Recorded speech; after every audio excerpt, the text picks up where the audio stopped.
सुख, शांती, आरोग्य सगळं येईल. अगदी कल्पनेपलीकडचं. फक्त इतकंच करा, हा मंत्र ऐका आणि शेवटपर्यंत थांबा.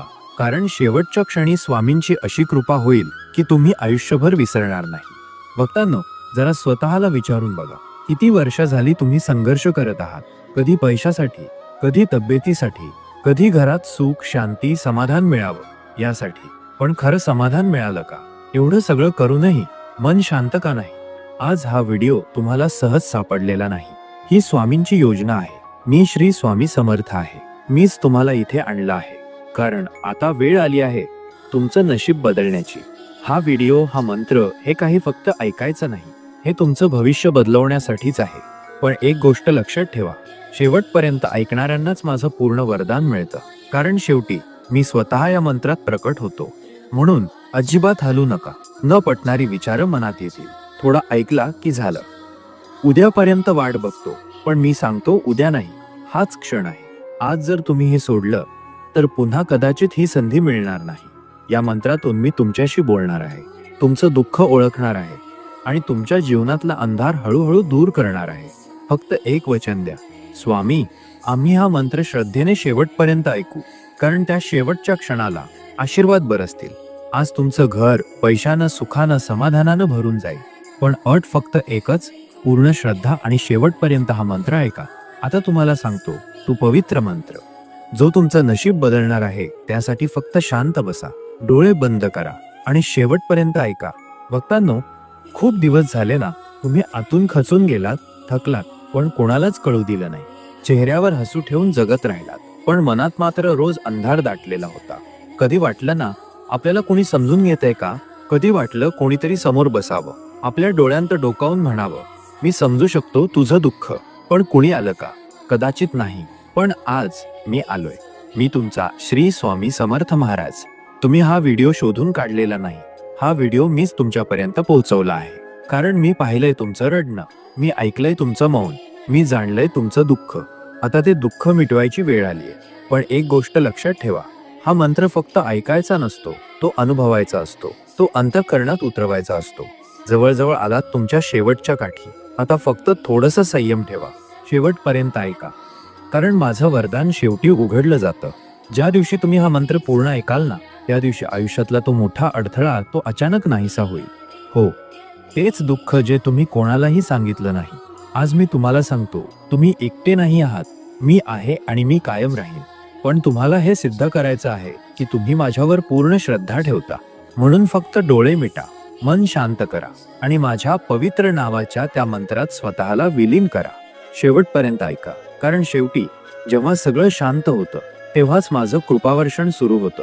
स्वामी, आम्ही पूर्ण श्रद्धेने मंत्र ऐकतो, हे मनात ठेवा. आणि मंत्र ऐकताना डोळ्यांत पाणी आलं तर समजा माझा स्पर्श तुमच्या आत्म्यापर्यंत पोहोचला आहे. तुम्हाला माहित आहे का, कधी कधी जग आपल्याला इतकं दुर्लक्षित करतं की आपल्याला वाटतं आपण ह्या दुनियेत आहोत तरी कोणासाठी. आई वडील असतात, मित्रमैत्रिणी असतात, पण तरीही आपण आतून एकटेच असतो.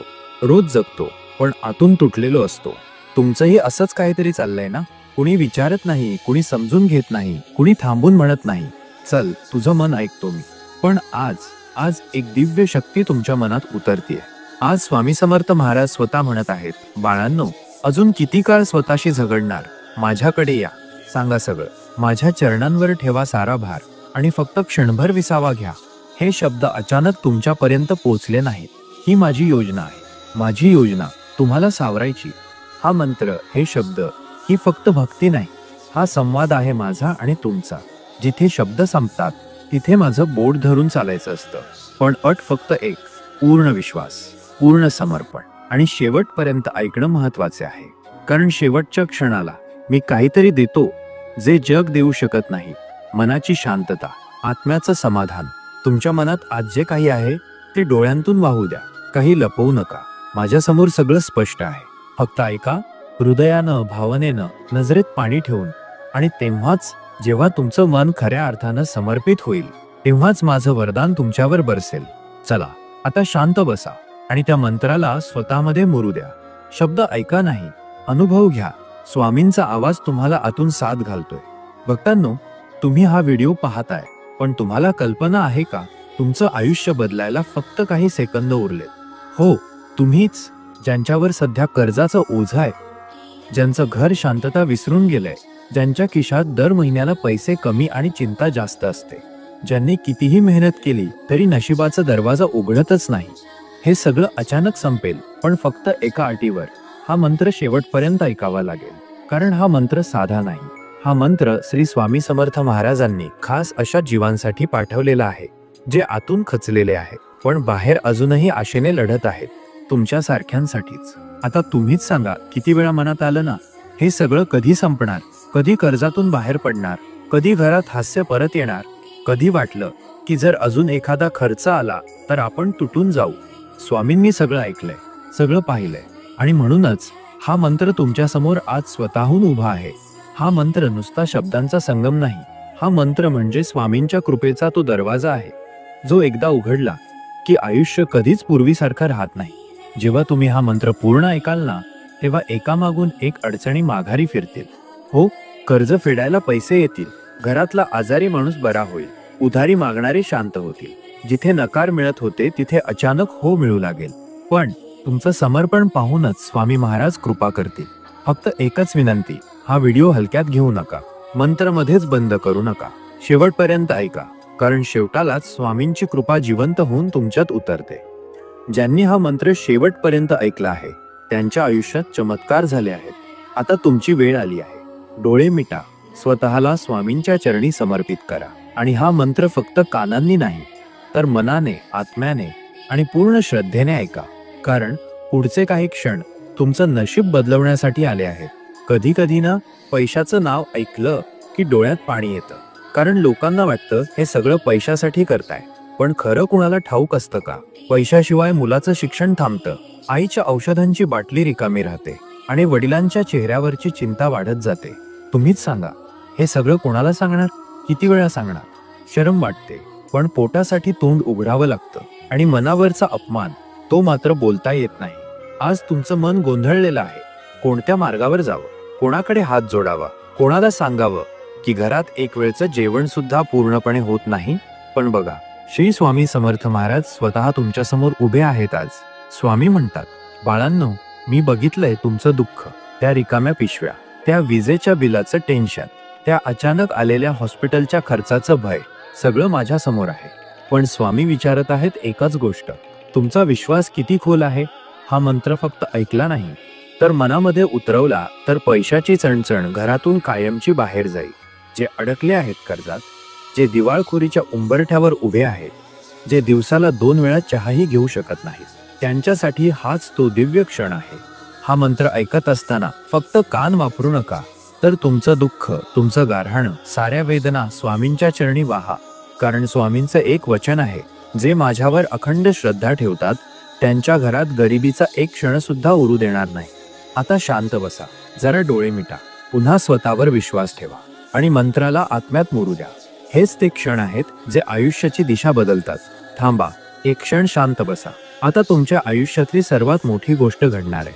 तुम्ही म्हणाल, हे एक साधं व्हिडिओ आहे, यात काय मोठं? मग ऐका, तुमच्या मोबाईलवर हा मंत्र यायचा यामागेच स्वामींचा खोल संकेत आहे. या व्हिडिओने तुम्हाला भुलून नाही, ओढून इथे आणलं आहे.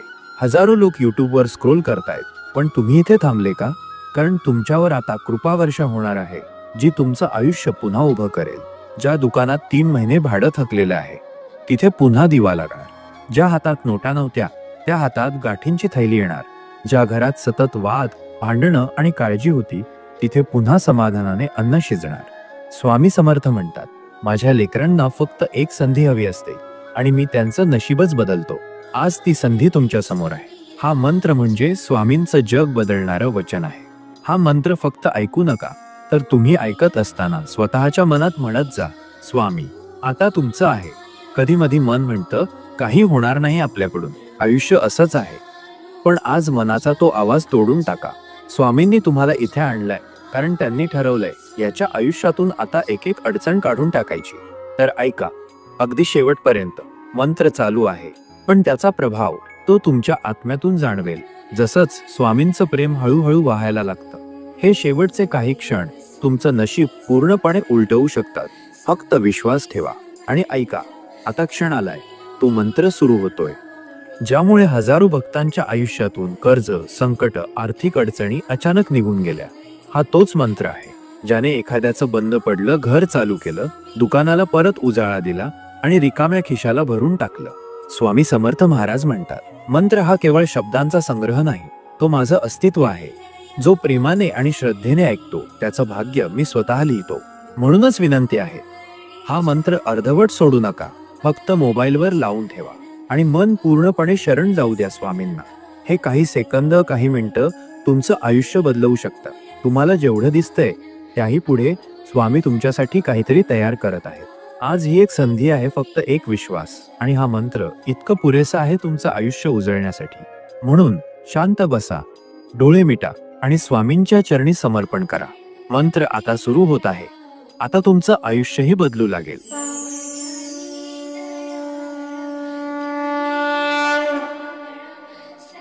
ओम श्री स्वामी समर्थाय करुणावताराय लक्ष्मीप्रदाय नमः. ओम श्री स्वामी समर्थाय करुणावताराय लक्ष्मीप्रदाय नमः. ओम श्री स्वामी समर्थाय करुणावताराय लक्ष्मीप्रदाय नमः. ओम श्री स्वामी समर्थाय करुणावताराय लक्ष्मीप्रदाय नमः. ओम श्री स्वामी समर्थाय करुणावताराय लक्ष्मीप्रदाय नमः.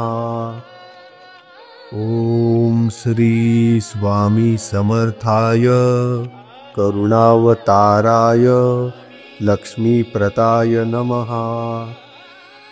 ओम श्री स्वामी समर्थाय करुणावताराय लक्ष्मीप्रदाय नमः.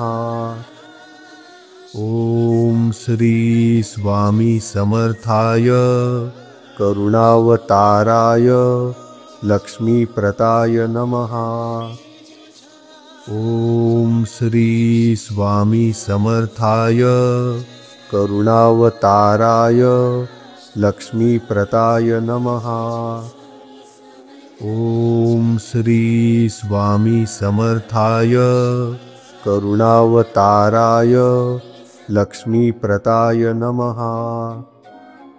ओम श्री स्वामी समर्थाय करुणावताराय लक्ष्मीप्रदाय नमः. ओम श्री स्वामी समर्थाय करुणावताराय लक्ष्मीप्रदाय नमः. ओम श्री स्वामी समर्थाय करुणावताराय लक्ष्मीप्रदाय नमः. ओम श्री स्वामी समर्थाय करुणावताराय लक्ष्मीप्रदाय नमः. ओम श्री स्वामी समर्थाय करुणावताराय लक्ष्मीप्रदाय नमः. ओम श्री स्वामी समर्थाय करुणावताराय लक्ष्मीप्रदाय नमः. ओम श्री स्वामी समर्थाय करुणावताराय लक्ष्मीप्रदाय नमः. ओम श्री स्वामी समर्थाय करुणावताराय लक्ष्मीप्रदाय नमः. ओम श्री स्वामी समर्थाय करुणावताराय लक्ष्मीप्रदाय नमः. ओम श्री स्वामी समर्थाय करुणावताराय लक्ष्मीप्रदाय नमः. ओम श्री स्वामी समर्थाय करुणावताराय लक्ष्मीप्रदाय नमः। ॐ श्री स्वामी समर्थाय करुणावताराय लक्ष्मीप्रदाय नमः। ॐ श्री स्वामी समर्थाय करुणावताराय लक्ष्मीप्रदाय नमः। ॐ श्री स्वामी समर्थाय करुणावताराय लक्ष्मीप्रदाय नमः। ॐ श्री स्वामी समर्थाय करुणावताराय लक्ष्मीप्रदाय नमः। ॐ श्री स्वामी समर्थाय करुणावताराय लक्ष्मीप्रदाय नमः। ॐ श्री स्वामी समर्थाय करुणावताराय लक्ष्मीप्रदाय नमः। ॐ श्री स्वामी समर्थाय करुणावताराय लक्ष्मीप्रदाय नमः। ॐ श्री स्वामी समर्थाय करुणावताराय लक्ष्मीप्रदाय नमः। ॐ श्री स्वामी समर्थाय करुणावताराय लक्ष्मीप्रदाय नमः। ॐ श्री स्वामी समर्थाय करुणावताराय लक्ष्मीप्रदाय नमः। ॐ श्री स्वामी समर्थाय करुणावताराय लक्ष्मीप्रदाय नमः। ॐ श्री स्वामी समर्थाय करुणावताराय लक्ष्मीप्रदाय नमः।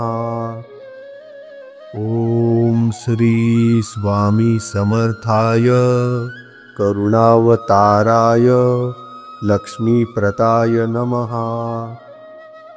ॐ श्री स्वामी समर्थाय करुणावताराय लक्ष्मीप्रदाय नमः। ॐ श्री स्वामी समर्थाय करुणावताराय लक्ष्मीप्रदाय नमः। ॐ श्री स्वामी समर्थाय करुणावताराय लक्ष्मीप्रदाय नमः। ॐ श्री स्वामी समर्थाय करुणावताराय लक्ष्मीप्रदाय नमः। ॐ श्री स्वामी समर्थाय करुणावताराय लक्ष्मीप्रदाय नमः।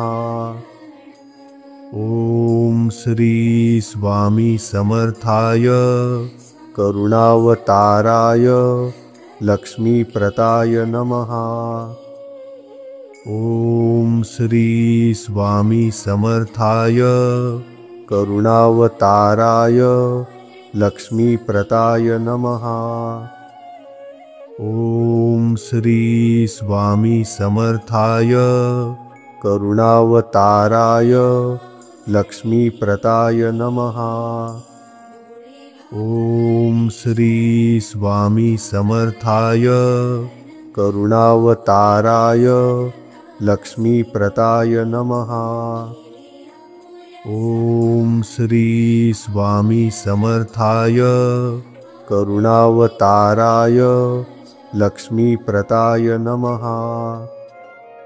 ॐ श्री स्वामी समर्थाय करुणावताराय लक्ष्मीप्रदाय नमः। ॐ श्री स्वामी समर्थाय करुणावताराय लक्ष्मीप्रदाय नमः। ॐ श्री स्वामी समर्थाय करुणावताराय लक्ष्मीप्रदाय नमः। ॐ श्री स्वामी समर्थाय करुणावताराय लक्ष्मीप्रदाय नमः। ॐ श्री स्वामी समर्थाय करुणावताराय लक्ष्मीप्रदाय नमः। ॐ श्री स्वामी समर्थाय करुणावताराय लक्ष्मीप्रदाय नमः। ॐ श्री स्वामी समर्थाय करुणावताराय लक्ष्मीप्रदाय नमः।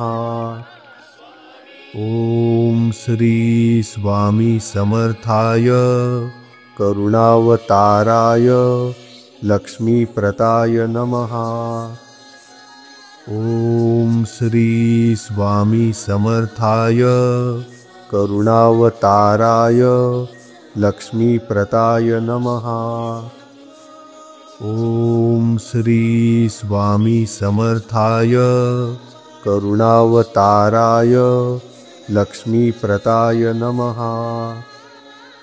ॐ श्री स्वामी समर्थाय करुणावताराय लक्ष्मीप्रदाय नमः।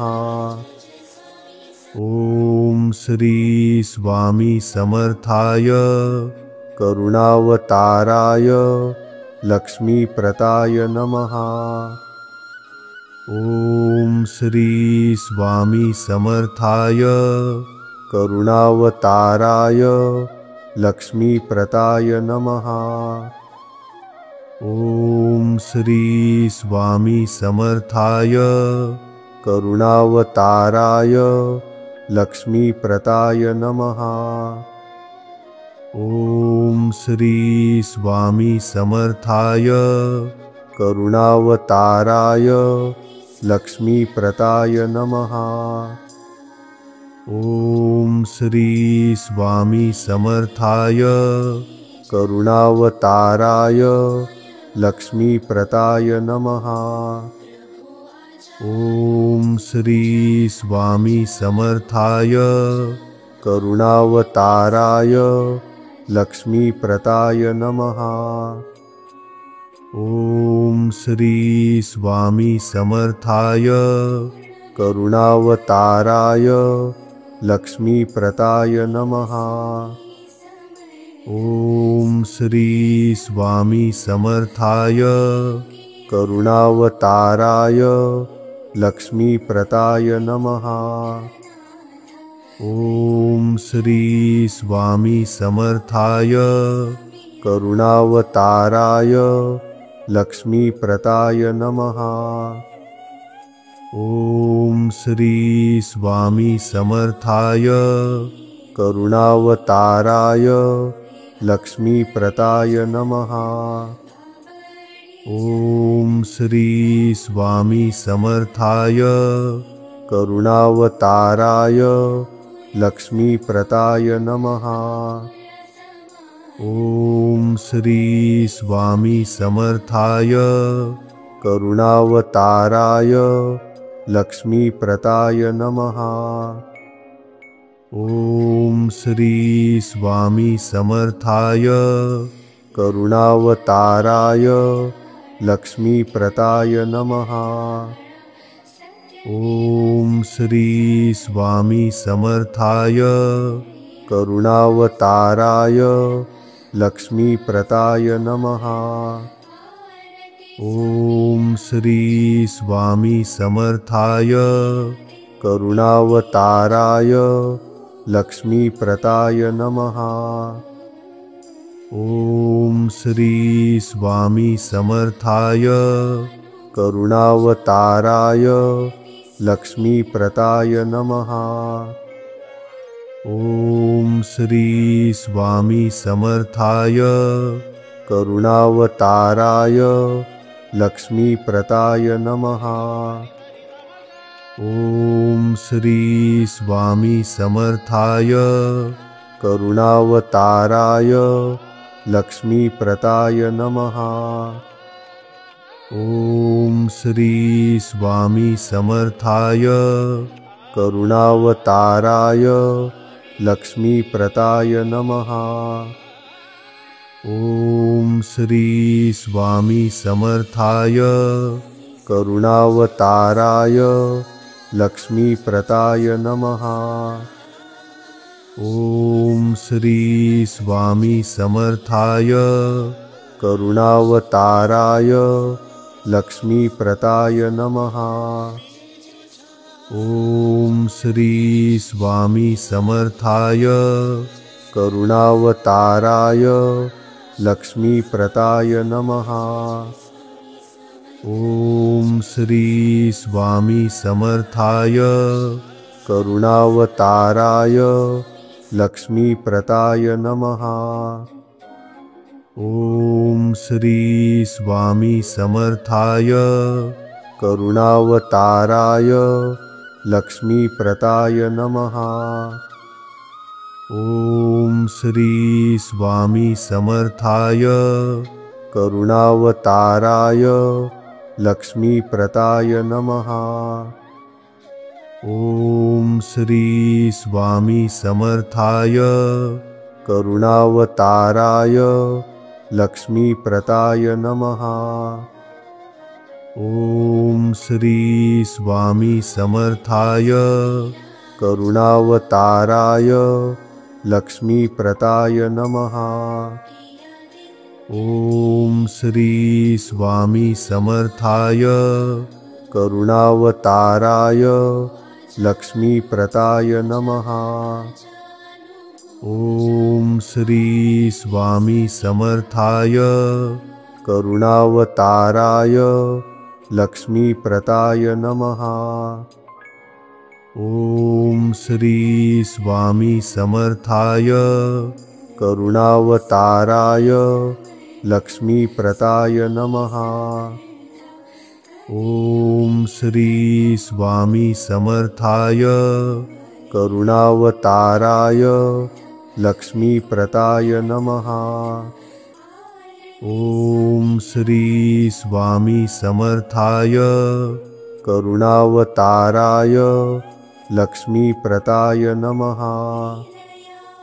ॐ श्री स्वामी समर्थाय करुणावताराय लक्ष्मीप्रदाय नमः। ॐ श्री स्वामी समर्थाय करुणावताराय लक्ष्मीप्रदाय नमः। ॐ श्री स्वामी समर्थाय करुणावताराय लक्ष्मीप्रदाय नमः। ॐ श्री स्वामी समर्थाय करुणावताराय लक्ष्मीप्रदाय नमः। ॐ श्री स्वामी समर्थाय करुणावताराय लक्ष्मीप्रदाय नमः। ॐ श्री स्वामी समर्थाय करुणावताराय लक्ष्मीप्रदाय नमः।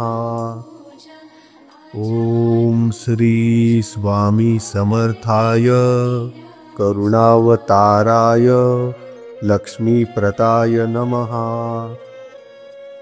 ॐ श्री स्वामी समर्थाय करुणावताराय लक्ष्मीप्रदाय नमः। ॐ श्री स्वामी समर्थाय करुणावताराय लक्ष्मीप्रदाय नमः। ॐ श्री स्वामी समर्थाय करुणावताराय लक्ष्मीप्रदाय नमः। ॐ श्री स्वामी समर्थाय करुणावताराय लक्ष्मीप्रदाय नमः। ॐ श्री स्वामी समर्थाय करुणावताराय लक्ष्मीप्रदाय नमः। ॐ श्री स्वामी समर्थाय करुणावताराय लक्ष्मीप्रदाय नमः। ॐ श्री स्वामी समर्थाय करुणावताराय लक्ष्मीप्रदाय नमः।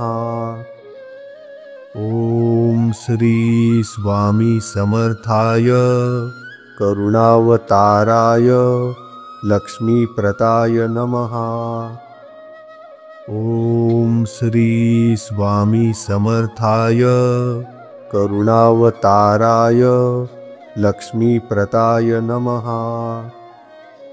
ॐ श्री स्वामी समर्थाय करुणावताराय लक्ष्मीप्रदाय नमः।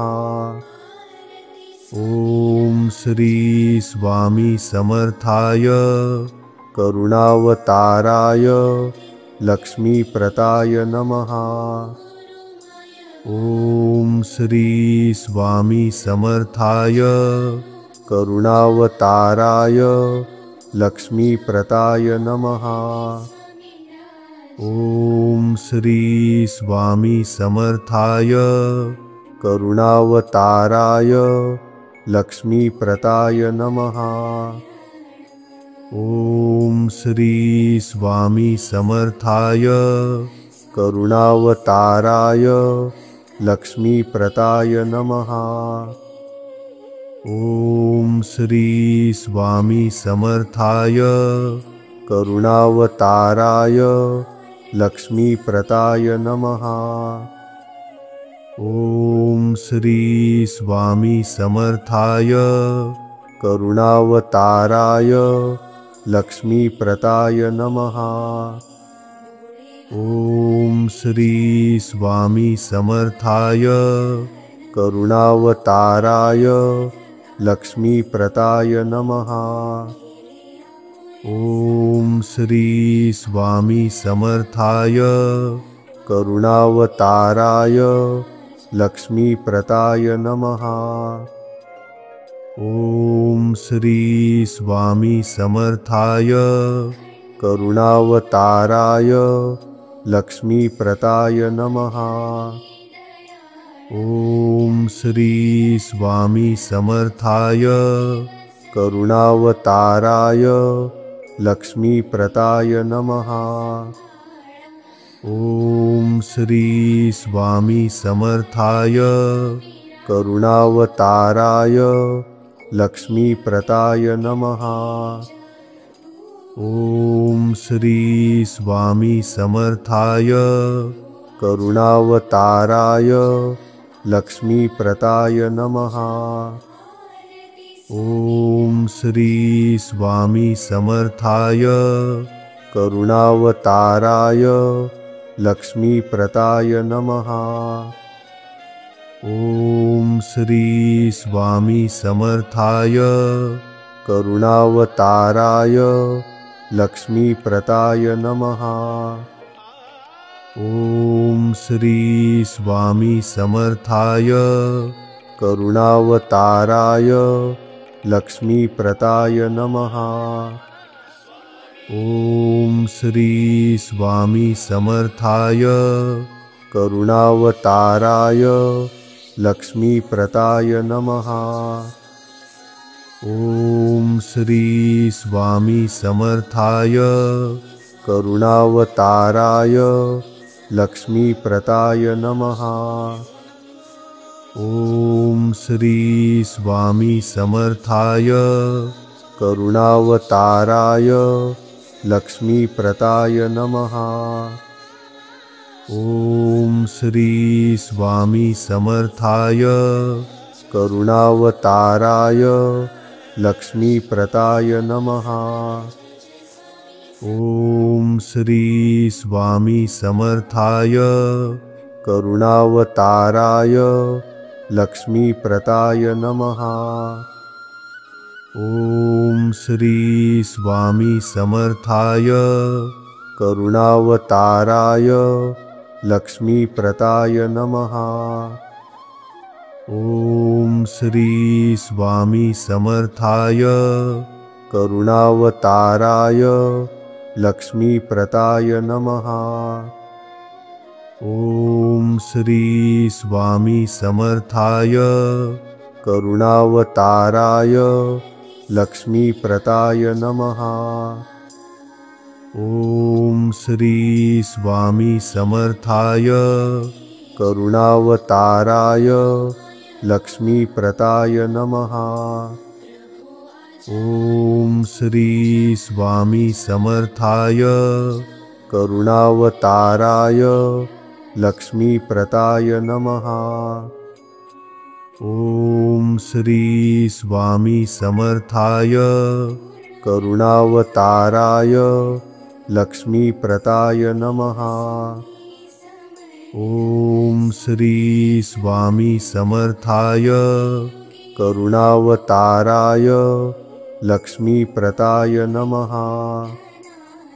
ॐ श्री स्वामी समर्थाय करुणावताराय लक्ष्मीप्रदाय नमः। ॐ श्री स्वामी समर्थाय करुणावताराय लक्ष्मीप्रदाय नमः। ॐ श्री स्वामी समर्थाय करुणावताराय लक्ष्मीप्रदाय नमः। ॐ श्री स्वामी समर्थाय करुणावताराय लक्ष्मीप्रदाय नमः। ॐ श्री स्वामी समर्थाय करुणावताराय लक्ष्मीप्रदाय नमः। ॐ श्री स्वामी समर्थाय करुणावताराय लक्ष्मीप्रदाय नमः। ॐ श्री स्वामी समर्थाय करुणावताराय लक्ष्मीप्रदाय नमः। ॐ श्री स्वामी समर्थाय करुणावताराय लक्ष्मीप्रदाय नमः। ॐ श्री स्वामी समर्थाय करुणावताराय लक्ष्मीप्रदाय नमः। ॐ श्री स्वामी समर्थाय करुणावताराय लक्ष्मीप्रदाय नमः। ॐ श्री स्वामी समर्थाय करुणावताराय लक्ष्मीप्रदाय नमः। ॐ श्री स्वामी समर्थाय करुणावताराय लक्ष्मीप्रदाय नमः। ॐ श्री स्वामी समर्थाय करुणावताराय लक्ष्मीप्रदाय नमः। ॐ श्री स्वामी समर्थाय करुणावताराय लक्ष्मीप्रदाय नमः। ॐ श्री स्वामी समर्थाय करुणावताराय लक्ष्मीप्रदाय नमः। ॐ श्री स्वामी समर्थाय करुणावताराय लक्ष्मीप्रदाय नमः। ॐ श्री स्वामी समर्थाय करुणावताराय लक्ष्मीप्रदाय नमः। ॐ श्री स्वामी समर्थाय करुणावताराय लक्ष्मीप्रदाय नमः। ॐ श्री स्वामी समर्थाय करुणावताराय लक्ष्मीप्रदाय नमः। ॐ श्री स्वामी समर्थाय करुणावताराय लक्ष्मीप्रदाय नमः। ॐ श्री स्वामी समर्थाय करुणावताराय लक्ष्मीप्रदाय नमः। ॐ श्री स्वामी समर्थाय करुणावताराय लक्ष्मीप्रदाय नमः। ॐ श्री स्वामी समर्थाय करुणावताराय लक्ष्मीप्रदाय नमः। ॐ श्री स्वामी समर्थाय करुणावताराय लक्ष्मीप्रदाय नमः। ॐ श्री स्वामी समर्थाय करुणावताराय लक्ष्मीप्रदाय नमः। ॐ श्री स्वामी समर्थाय करुणावताराय लक्ष्मीप्रदाय नमः। ॐ श्री स्वामी समर्थाय करुणावताराय लक्ष्मीप्रदाय नमः। ॐ श्री स्वामी समर्थाय करुणावताराय लक्ष्मीप्रदाय नमः। ॐ श्री स्वामी समर्थाय करुणावताराय लक्ष्मीप्रदाय नमः। ॐ श्री स्वामी समर्थाय करुणावताराय लक्ष्मीप्रदाय नमः। ॐ श्री स्वामी समर्थाय करुणावताराय लक्ष्मीप्रदाय नमः। ॐ श्री स्वामी समर्थाय करुणावताराय लक्ष्मीप्रदाय नमः।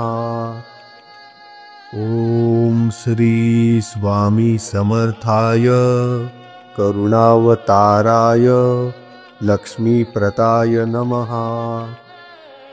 ॐ श्री स्वामी समर्थाय करुणावताराय लक्ष्मीप्रदाय नमः। ॐ श्री स्वामी समर्थाय करुणावताराय लक्ष्मीप्रदाय नमः। ॐ श्री स्वामी समर्थाय करुणावताराय लक्ष्मीप्रदाय नमः। ॐ श्री स्वामी समर्थाय करुणावताराय लक्ष्मीप्रदाय नमः। ॐ श्री स्वामी समर्थाय करुणावताराय लक्ष्मीप्रदाय नमः। ॐ श्री स्वामी समर्थाय करुणावताराय लक्ष्मीप्रदाय नमः। ॐ श्री स्वामी समर्थाय करुणावताराय लक्ष्मीप्रदाय नमः। ॐ श्री स्वामी समर्थाय करुणावताराय लक्ष्मीप्रदाय नमः। ॐ श्री स्वामी समर्थाय करुणावताराय लक्ष्मीप्रदाय नमः। ॐ श्री स्वामी समर्थाय करुणावताराय लक्ष्मीप्रदाय नमः। ॐ श्री स्वामी समर्थाय करुणावताराय लक्ष्मीप्रदाय नमः। ॐ श्री स्वामी समर्थाय करुणावताराय लक्ष्मीप्रदाय नमः।